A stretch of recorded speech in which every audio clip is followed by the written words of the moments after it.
just talk loud there so that they can hear him back. And so they're different. I guess that's different. Just if you don't. Oh, okay, everybody, can we have your attention? We're going to get started. Can you hear me now? All right. So if you're gathering your coffee or something, go right ahead and continue to do that. But we're going to talk loud. So my name is LaRonda. I'm just here to welcome and introduce Tony Pendola to this session. How many of you checked the link that was in your program agenda for Once In, Always In? All those hands? What? Okay, so when you leave here after this presentation, chances are you might want to go back and review that just so you have a deeper understanding of what you're going to learn from Tony. But first of all, I'm going to tell you why you should listen to him. Ever wonder that when you hear a guest? Why am I listening to this person? You won't have that question with Tony, I don't think. are we recording this for my kids? No. No kids. Tony has been a small business, he is currently the Small Business Ombudsman and the Technical Assistance Program for the North Carolina Environmental Department. He has done on-site technical assistance, non-regulatory work, all the different things that a small business program does. That's the program for North Carolina. Okay, so he has experience, yeah? All right. Before that, he was with the Division of Air Quality in the permitting section, so he understands what it takes to get a permit. He understands the business's side of the story, and if you don't think that's enough, since he was working for the state, and we all know that government employees, myself included, don't know anything about anything that has to do with business, right? Because we know that, it's just, we know that. Before that, to prove his credibility, he was in the private sector doing environmental consulting, not just with major companies, but also with small ones. So that's why you should listen to this man, because he actually knows what he's talking about. So I think that's a good enough reason. So Tony is also an award winner. He's past chair of the Research Triangle Park Air and Waste Management Association. Some of you remember that he facilitated this group and the Air and Waste Management Association, which is an international environmental association, highly regarded, including highly regarded in the US Congress, bipartisanly. He facilitated our first, #1, joint meeting with AMA, Air and Waste Management Association. So not only is he technically qualified, he definitely has the ombudsman part of it down. You connect people, right? You do a lot of connection, you do a lot of promotion, so Tony does that. SBEAP of the Year, he has won. The Environmental Council of the States has recognized him as part of a team for State Grant Innovation Awards, and he has gotten an award from the Secretary and Governor of his state for excellence in the category of efficiency and innovation. Anybody need more innovation or efficiency in their state? Just 1 or 2 of you? I wish I knew the rest of those states. We could use some, Tony. So that's Tony Pendola. He's going to talk to you about Once In, Always In. A business owner once described that program to me as, LaRonda, it's like you make a mistake, you go to jail, you fix the mistake, and you can never get out. So I don't think it's quite that bad, but Tony will give you the details. So let's welcome Tony Pendola.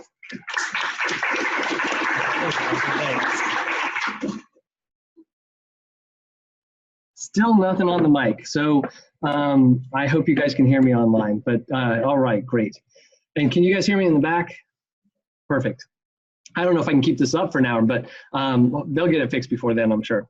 So this is me. Oh, and I'll put in my plug for efficiency and innovation. If your state has a lot of biogenic emissions like trees, especially pine trees, and you're not in the desert or something, do away with summertime gasoline because you probably don't need it. That's how I saved North Carolina a bunch of money, and several states have already jumped on, and I appreciate you guys who jumped on. But getting the word out is proving difficult for some reason. I don't know who doesn't want to save billions of dollars, but okay. But maybe that's something you go back to your state with is, why don't we get rid of summertime gasoline, which costs about 14 cents a gallon extra, and it's not helping for most states. Okay, but we're going to talk about Once and Always In. One of my favorite topics, or it used to be until recently. Here's what we'll cover, just the definition of it, some history, some arguments against once and always in, my shot at removing it, superseding guidance that came out, some complications that arise, and then I'm going to expect you guys to help me out with the last part. So here's where it all started. 1995 John Seitz memo. John Seitz was the leader of OEQPS at the time, which is Office of Air Quality Planning and Standards in the Research Triangle Park.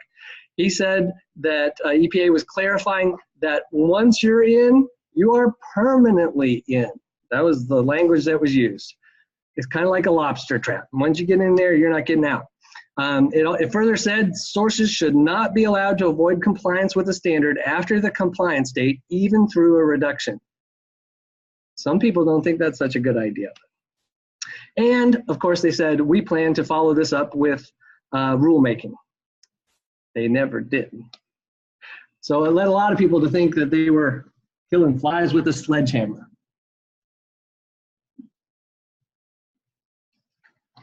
That's what they call it. So these guys, who you met when you were in Raleigh, if you guys were there, my secretary and chief deputy secretary, wrote this article for ALMA back like 2003, and it's a really good one. So, you know, it'll be on the presentation if you need a link to it, and I'm pretty sure everybody can get to that. Because I'm a member, I know I can, but I'm pretty sure that link works for everybody. Great article, and it put out a lot of those problems that were found with once and always in.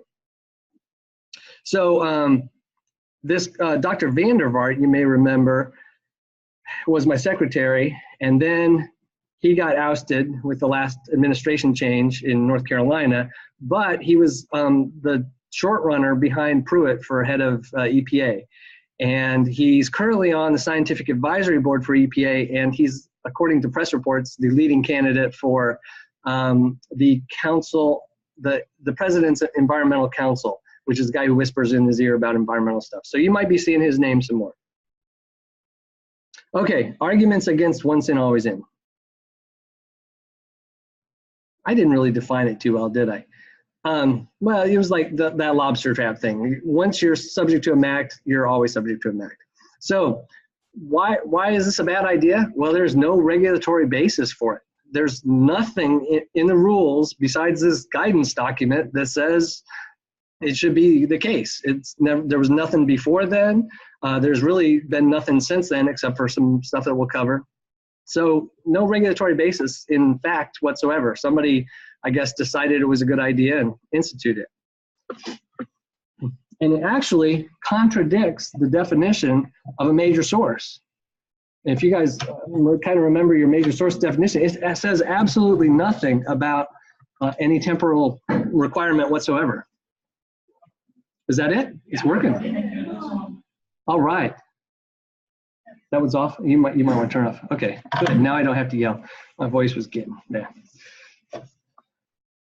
So that rulemaking that they said they were going to pursue in '95, they didn't really do rulemaking for once and always in. So that's another big problem for it. I mean, you know, if you think something's important and you say you're going to go rulemaking, not going rulemaking shows that maybe you don't have that much confidence in it, or you don't know if it's going to go through. But that's the proper channel for something this important, is let the public decide, let them have a comment period, let them tell you what's wrong with it. And then the 112J MACT hammer stipulation came out, and in the proposal, it was changed to actually allow backsliding. So that's the thing with once and always in that they were so worried about, was they thought, we come out, you know, let's just take a refiner, oil refiner or something. These guys are emitting, say, 20 tons of some HAP. And then the MACT comes out and says, you got to do X, Y, Z. And then that 20 tons, by doing X, Y, Z, it drops them down to, say, 7. Well, now they're not really a major source anymore, but they're still covered by the rule because they didn't make the change until after the first compliance date. So that's what they were afraid of, was if we allowed them to then say, I'm not subject to the rule, maybe they would go up to 9.9 or something. They would, you know, skirt the edge and they would backslide. That was, and I talked to Charlie Garlow, who was their attorney, who put all this through. And his fiercest thing, this is all he could really talk about, was backsliding. He thought that was the end of the world, and all these companies would do terrible things by backsliding. I don't really see that, because most of the companies I deal with are not bad actors, and they wouldn't want the PR nightmare that would come from some of that stuff. So.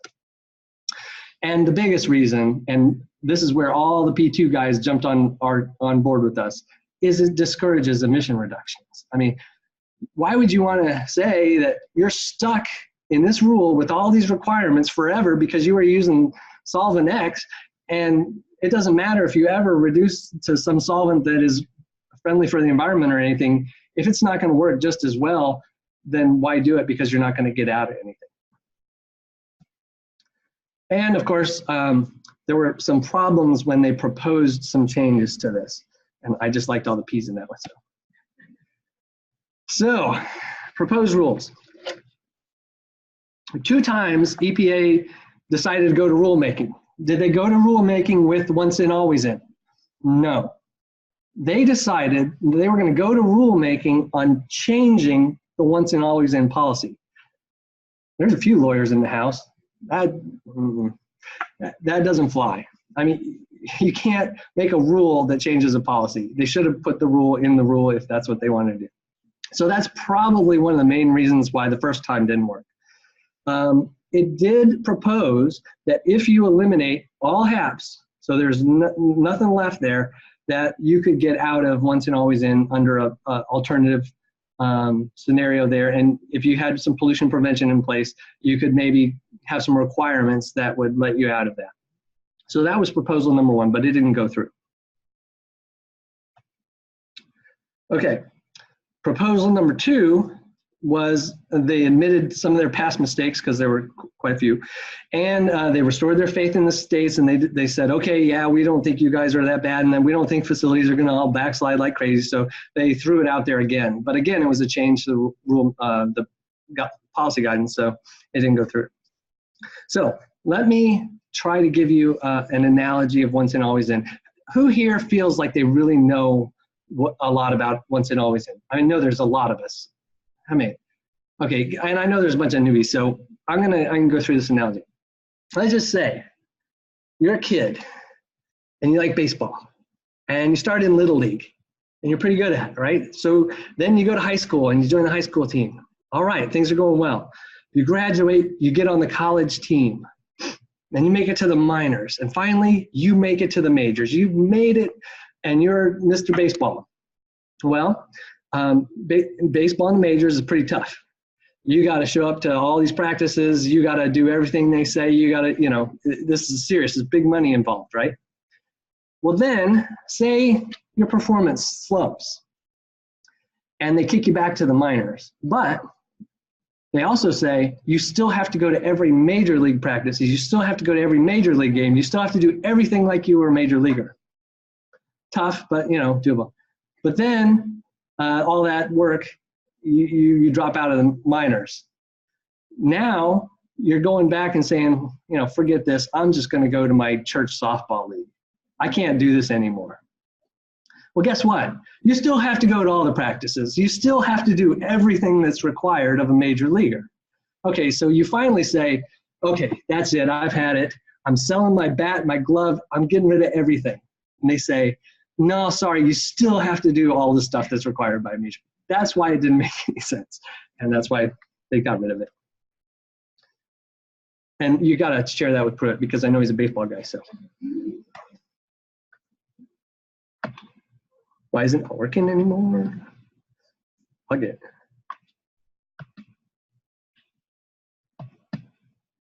It doesn't want to advance slides. While you're waiting, can I ask you really quick? Please. Before this all first came down, and before they were getting rid of once and always in, I mentioned it to the supervisor in our program, and she said, well, the reason that it started with OIAI was to keep people from being subjected to a MACT in the first place. And Have you heard that before? Or is she the only one who has that understanding? That sounds like once out, always out. And So I can tell her she's It sounds like, you know, if, okay, she was asking or stating that there was someone in your office that felt like the reason for once in, always in was to try to keep sources from being subject to the rule. Initially.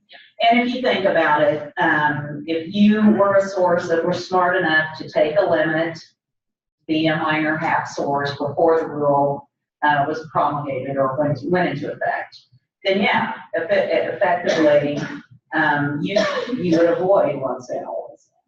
But I don't think that was the reason why we did once, always in. It was to prevent people from, you know, being major, going minor, being major, going minor, and kind of messing with the system and trying to track all that. yeah, because a federally enforceable limit is not, I mean, it supports itself. It's not, there's no policy needed, there's no memorandum needed. Has nothing to do with it. Okay, is it working now? All right. So, we're here already. This is one of my clients, and a typical small businessman, right? He came to me because he heard from an old client that I was a doer, and he just wondered if I could do something. He doesn't know what to ask. You guys deal with these guys. I mean, what does he know about once in, always in, or MACTs, or compliance dates, or all the complicated stuff that goes along with this? All he wanted was, is there something you can do, right? He's paying a whole lot of money every year to have this major source permit, and he doesn't understand it, and he doesn't understand these 9 pages of MACT stuff that he's supposed to do. So that's how it started. So what I had to tell him first, is Joan still here? Because I did the right thing. We're not supposed to work with Title V sources, right? That's what it says in Clean Air. I said, okay, here's the first problem. Number one, your actuals are well below 10 tons. So you shouldn't be major, you shouldn't have been major and stuff. And it's late, but we're gonna ask that you be dropped down to synthetic minor. So that was our first ask. And since there was a little more flexibility on just dropping from major to synthetic minor, I was able to get that approved. Okay, so the guy's really happy now. Instead of paying, you know, $8,000 a year, he's paying like $800 or something. Saved him a bunch of money, made his life easier. But he gets a permit in the mail, and it's still got those 9 pages of MACT requirements that he doesn't understand, and he doesn't want to calculate, and he doesn't want to do all that stuff because why? The question to him is, why should I have to do that? Well, a good problem to bring it to people's attention is, so say he doesn't buy that existing facility with that existing permit, and instead he decides to compete against him, and he builds a brand new greenfield right across the street. He can instantly come in as a synthetic minor. He can instantly come in with no MACT conditions. He can instantly hire all new people and put all those other people out of work and stuff like that. It doesn't make a lot of sense. Instead, he kept all those workers, he kept the existing facility, he saved all those capital expenses and stuff, but he got stuck with a bunch of junk that he didn't want. So back then, the funeral dirge for once and always in was pretty, you could hear it. I mean, I could hear it. And I got asked to speak on once and always in several times, and I was kind of like, do I have to? Because, you know, I think it's dead. And I figured once Trump got elected, I was somebody in his administration is bound to get rid of once and always. And it's just a policy. I mean, you just have to sign something pretty much to get rid of it. It's not like rulemaking where you have to restart the process and it takes a long time and stuff. So that's kind of how I thought it would be going. Some of the reasons why it was looking bad is there were several different applicability determinations. And for you new people, you should find this site and bookmark it, I think. It's the Applicability Determination Index. And it is where EPA writes down, well, documents all their letters to facilities and trade associations saying you don't have to do this, stuff like that. Now, It usually takes a little while to get uploaded there, so you don't find out about it right away, unfortunately. But there's some really good stuff there, and you can search it for individual rules and stuff. So, but in this case, there were several different applicability determinations that seemed to say different things. Nobody could agree, and that's regional offices in general. You know, it's interesting. And then almost everybody universally just said, you know, if you sell your bat and glove, we should not be causing you all this mess anymore. So they did away with it. Most people said, if there's a complete removal, we'll allow you out. And then with my client there, I got Division of Air Quality before anything was changed at EPA to say, for him, on a case-by-case basis, we're going to say that he no longer has to be subject to once in, always in, and we'll get rid of the MACT language for him. But they also made sure to warn him and warn me, which I knew, that EPA could overfile, EPA could cause him a lot of grief and say, you were subject to this stuff and you weren't doing it. So it was a little scary. But I told him, well, let's just wait and we'll play this game a little bit because there's a few changes that are happening and I really think it'll go away to EPA. So one of the future officials who I met, and you'll meet him on Thursday, we had a nice little conversation about a year ago when I was speaking at Air and Waste Management Association up in Pittsburgh at their annual meeting about once and always in. And that was before he was nominated, but you know, I thought he might be, and we know a lot of the same people, and his thoughts were pretty clear on it. So we were asked for comments on rules that could be changed. I know it's a big slide with lots of text, but we got a little bit of time. I'll try and hit some highlights maybe. These are our comments that the NSC gave to EPA on why once in, always in wasn't good. And there was a little bit more at the end, but not that important stuff. So let me read just a little bit. So many facilities, auto body shops, printers, small spray coaters have the potential to emit HAPs above major thresholds, but have small actual emissions. And then it just talks about what once in, always in is. It creates a competitive disadvantage for these facilities when compared to a greenfield facility. It results in a lifetime punitive sentence, which goes back to that prison analogy that somebody used recently. I appreciate that. And of LaRonda, thanks.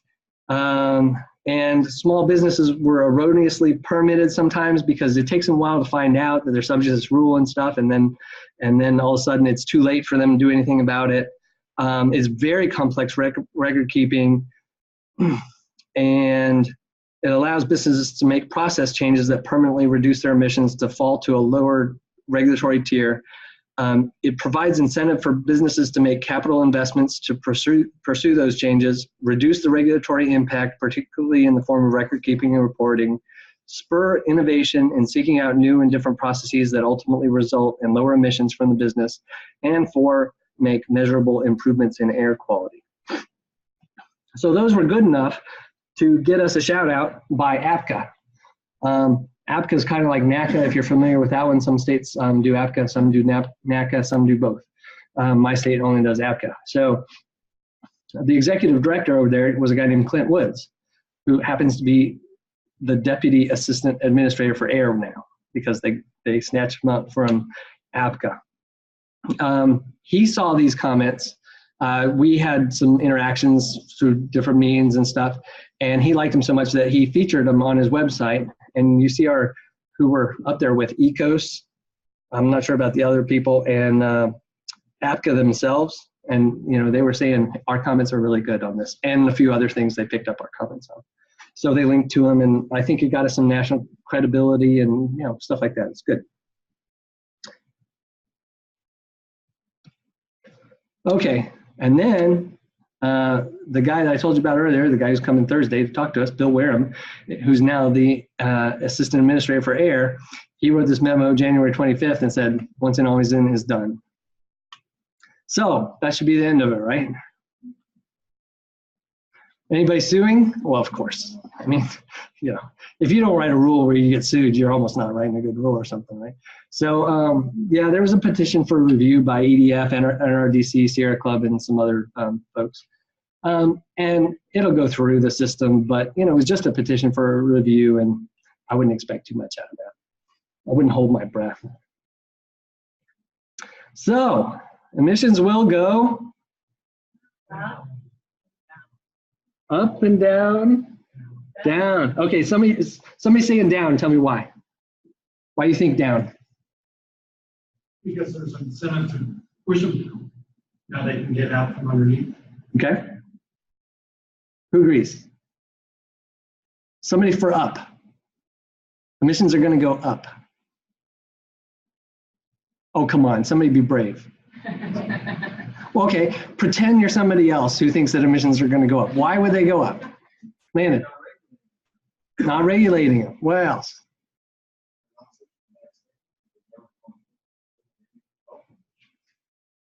Conceivably, they already put them in, but Donovan says not subject to the MACT standard, so therefore they're not going to put the equipment in, or maybe maintain it at that level. I mean, there's not anybody really with an ESP, but ESPs are horribly expensive to run and stuff. So, you know, you probably wouldn't want to run an ESP if you didn't have to, or you might not want to run it full out, right? Run it, scale it back so you're not using so much electricity and stuff. Yeah. Thank you, online. She says, I have 2 clients that are going to turn off their control technology, so she thinks they're going up. All right. And Sarah, if you could, how low do you think they were and how high do you think they'll jump up to? We'll give you a second on that. So you kind of see that nobody really knows if emissions are going to go up or down. I think you have to think about it in its totality. Like I said before, I don't think there are a bunch of bad actors out there who are going to instantly say, oh, I don't have to do this anymore. I'm going to ramp up to 9 point whatever and leave it at that. You know, if you double your emissions in your community and somebody finds out about it and you have to answer it, it's probably not going to go so well for you. I wouldn't do it. And you don't buy that much out of it, you know. Usually it's not going to save you that much money. What will save you money? And this is how much money. Because I asked my friend at EPA who put together some numbers for EPA. He thinks it's billions of dollars. Now you can instantly say, well, that's probably not from small businesses. No, it's probably not. But oil refineries, stuff like that. Those guys are subject to crazy amounts of record keeping and reporting. I mean, they gotta inspect everything all the time. They have to have databases. They have to have all this stuff, and it's very expensive what they do. How much they catch, in emissions, I don't know. But they're still subject to the standard. They're still going to have to stay below 10. So they're still going to have to keep up with it in some form or fashion. But just the record keeping and stuff, he thinks is going to save billions of dollars. It's a pretty big deal. Sarah did. Okay, Sarah's response is? Sarah's response is control technology had them at 3 tons or less. Now we'll go to just under 10 tons. Not a lot, but both businesses are in residential areas. The savings is in energy costs to turn off the control technology. Okay, so Sarah says it was a savings to turn off the control technology, and they'll probably jump from 3 to 10. And so if you're in that community, 3 to 10 is a big deal, but in the big scope of things, 7 tons times a couple facilities might not be that much, especially if other people are actually reducing their emissions. And I don't think anybody gave a good reason why emissions would go down. Well, one of the reasons I was looking for. Do you have one?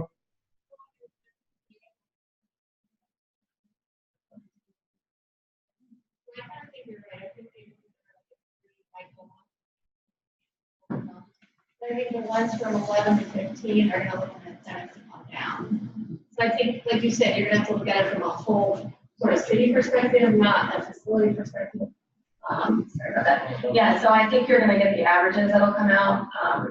I mean, that's why we're here, because we're looking, okay, who do you target, who do you look for, and how do you get them below 10? So, but I think, unfortunately, you'll be right, it's going to go up, which is unfortunate, but I don't want to see that either, but yeah. Yeah, so you probably have some go up, some go down, and yeah, we'll see kind of how it goes down. Okay. All right, so here's where I need your help. Let's talk about some complications. there could be a lot of complications here. You know, the devil's in the details. When you make the change, that's when you start figuring out some things, unintended consequences that you hadn't thought of. But fees. I mean, if somebody was Title V and they go down to synthetic minor, if a lot of people do that, we've all had drastic reductions in our emissions. Why? Because of those horrible people who stopped using coal and started using natural gas.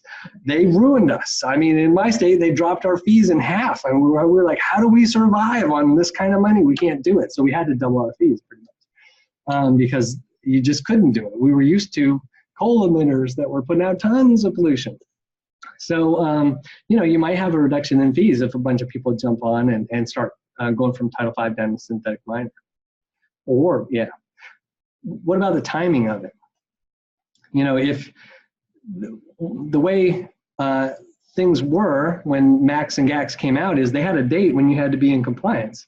Well, if once and always in is gone, what date do you now have to not be in compliance, but maybe be in compliance with something else? You know, your permitting staff, you're going to have to work with them on that. They're going to have to think about it. And they're going to, the biggest thing is you don't want a small business to get in jeopardy by thinking, oh, I'm just dropping down, and then finding out, whammo, you know, they get hit with something else, right?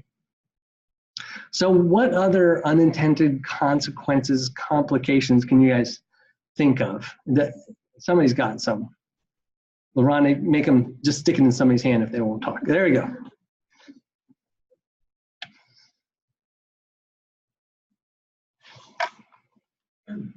So potentially a very random unintended consequences. In Tennessee, there are tax incentives and breaks for putting in control equipment. So if you're no longer doing that, or you turn it off, you may not get your tax breaks at like 25 or more % for running this equipment. Just need people to speak really loud. So, yeah, Donovan said that tax breaks is a big deal. That is a big deal. I saw that with some work I did with the ready-mix concrete industry. You know, sometimes you eliminate the need for the control device, and then they say, well, in that case, we're not going to give you the tax break on it, and it's big money. You know, it was something that they were counting on in their depreciation schedule and everything. So that's a great one. Thanks. Okay, who's next? There are some resource standard, resource standard, years after the resource standard, and some would say some of those have much more onerous requirements than the actual major MACT. Coding, surface coding is a good example of if you're a major source in some categories of industry, you have compliant coatings, which is no picnic, but it's easier than some of the requirements that are in effect now for some of the area source standards for record keeping and the different requirements that they have to meet. So that's something that any business that's in some of those categories needs to take a look at. Christine knocks it out of the park. That was one of my things. That's a big one. There are situations where you can be in a MACT and then drop to a GACT and have it be harder. And there are also circumstances where you can be major source, there is no MACT. You reduce emissions and now all of a sudden you're covered by a GACT. MACT, I hope, you know, is maximum achievable control technology, and GACT is generally available control technology. So it's supposed to be easier. I don't know how EPA wrote a bunch of GACTs that are harder than MACTs, but it happens. So. In our state, we actually might have some sources that have to, if they reduce down, they have to be reevaluated for MACT. That's available control. Okay. Under our And do you think that's a federal requirement, that they have to be reevaluated, or just you guys would do it? Our group would agree to it. Excellent. And I'll just mention in my state, and I think I'm pretty unique in this, we have an air toxics program, not too unique, but our legislators said you can't have laws that are more stringent than EPA. Therefore, if EPA has a standard, we're not going to cover you under this air toxic standard for our state. That avoids modeling and avoids a bunch of stuff, right? So, and that's something basically that our furniture manufacturers, when they were powerful. They're not anymore. They're all gone to China. But when they were there and they had some power, they went and said, "This isn't fair. We're being covered twice for the same haps. You know, help us out." And they said, and they came up with this idea. Well, now if you get out of the MACT, you're back into toxics. And some of the models have changed where I'm not a modeler, but you can actually be in more trouble because of the way the models have changed depending on how your flow is at your plant. So that could be bad. Okay, well, who else? Yeah, oh, we got time for plenty. Even Troy, who just flies in at the last minute. And So I don't know if this is the same issue that Jennifer raised about that, but for facilities that are trying to get out of once and always in, our permitting authority is saying that if their PTE is above PSD and SR thresholds, that those still apply. So if that's the case, we're creating another lobster trap in Minnesota. And we don't need any lobster traps. We don't have lobsters. And so it's kind of a once and always in. I don't know if that's the next issue, and I don't know if it's a state by state thing, but I'd love to talk to anybody that wants to talk about this issue in greater length. so let's try and answer that one or think about it. Has anybody got some ideas on PSD and SR still applying? I mean, it seems like you're reducing your emissions. I'm not sure if you had a federally enforceable limit, how they could say PSD would still apply. It's really hard to modify existing PSD. Hard to modify existing PSD permits. I'll try to answer that. Okay. So if the facility received a permit after they began operation originally, they were an existing unpermitted source. They got the Title V permit. Now, once and always in a way, so we're trying to drop back down. A permitting group would say, well, look at your PTE, and it was above. So we're considering you a new source because you didn't have a permit, you didn't have any federally enforceable limits at the time you received your original permit. And so that's where they would want back standards in the Title V permit to continue. Any sources out there in Minnesota moved to North Carolina? Oh, okay, I'm sorry. Too much, too fast. Sorry. Who else? Okay, if you don't have any more on this, we're going to go to part 2. Somebody out there, and I asked you guys for this on Monday night, for some examples of facilities in your state. Somebody's got an example for me of somebody that could take advantage of this. Something that somebody maybe brought it up. I know there's a Kansas example or a few. Who else? Some example in your state. Yeah, Annette. A field inspector called us to try and help a company, and we went up north and visited them. They unfortunately had hired a former US EPA employee to do their air permit. And they submitted him for a Title V, and he never should have had a Title V. And he was stuck. Yeah. You know, because of once and always in. Okay. He should have been in, but there was no route for us to get him out. There are a lot of, I was a consultant for many years, and there are some not so decent consultants out there, and it's in their best interest for these people to be permitted at the highest level. They make more money off the permits. It's just true. And if nobody ever notices, they're going to make more money for many years before anybody catches on. Still got some time. Yeah, 5 minutes. I want to hear about Nancy, Kansas's degreasers and stuff like that, right? Sure. Where you got TCE, and so TCE is also targeted, as you know, under TSCA for elimination. And one of the things that we did under our P2 grant is we proposed TCE roundtables with aerospace companies that were recorders under TRI, toxic release inventory. So I'm sorry, I'm using a bunch of acronyms. And and subject to subpart T, which is kind of the aerospace MACT. And so I have a long history of working in Wichita. Wichita is considered the air capital of the world because we have Boeing, Cessna, Textron, Airbus. I don't know if you know all that, but then we have a lot of job shops too. And so the big guys had always said to me when I talked to them about P2 is, why would we get rid of TCE, Nancy? We can never get out of the MACT. We're once in, always in. So in working with Leslie Werner at EPA Region 7, through our SBEAP group and through Gary Bertram, who is our SBEAP liaison, she started looking into this and came up, worked with headquarters, and then came to our roundtable and presented that if they eliminated TCE, that they would get out of the MACT. And she provided documents. We did share those out.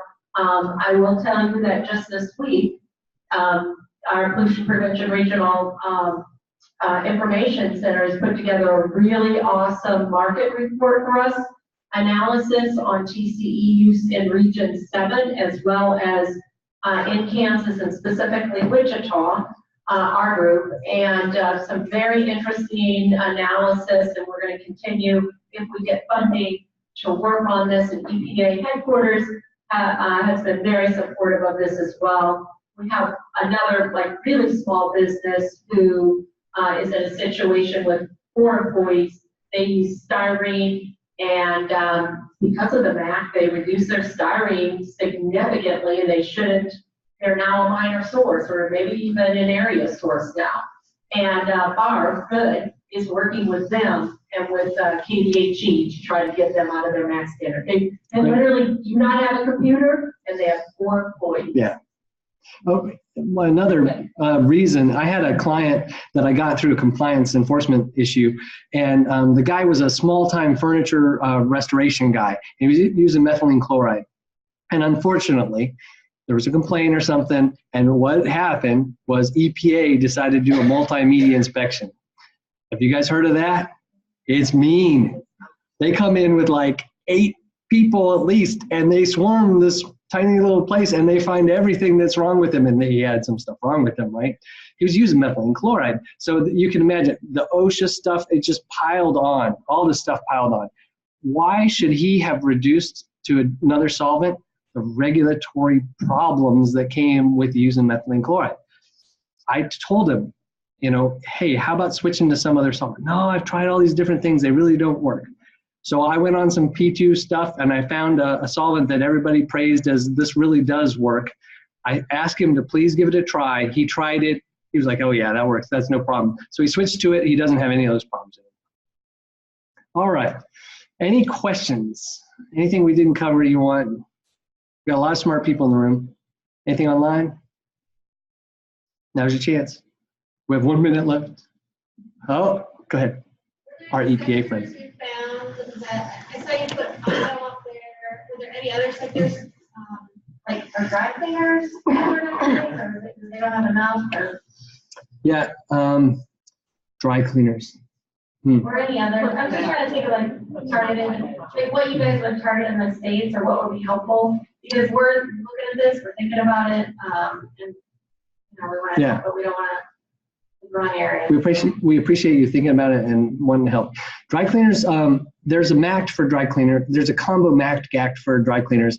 And there was only one source in the country that I was aware of that was MACT. I think it was in Detroit, and I think it was doing gloves from working on the cars and stuff. And then it reduced below, because PERC is an excellent solvent for serious greasy stuff like that. So I'm pretty sure that they are below, and that there is no Title V dry cleaner in America right now. So everybody's subject to the GACT. We did submit comments and regulatory reform, and there's that GACT is one where, you know, it was great when it came out. It served a great purpose. Back then, people were emitting to the atmosphere. Now it's all closed loop. Instead of using 400 gallons, they're using 80 gallons or less. It just doesn't make as much sense as it once did. And the petroleum niche, or NSPS, is very similar, where EPA says 30 years post, that they never really intended to cover dry-to-dry machines where everything's in one place. They only meant to cover transfer systems, but the only place that exists is an applicability determination index that you have to read. So we suggested they change the definition of the source so that all petroleum dry cleaners that are dry now know that they're not subject to that rule, which was pretty, not too many people obeyed that rule anyway. Well, thanks guys, I really appreciate it. And if you have any more questions about once and always in, I'm here.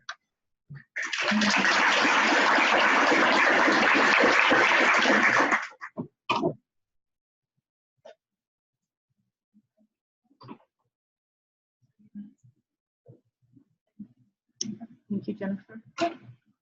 We're up to a 15-minute break, so have a few minutes to stretch.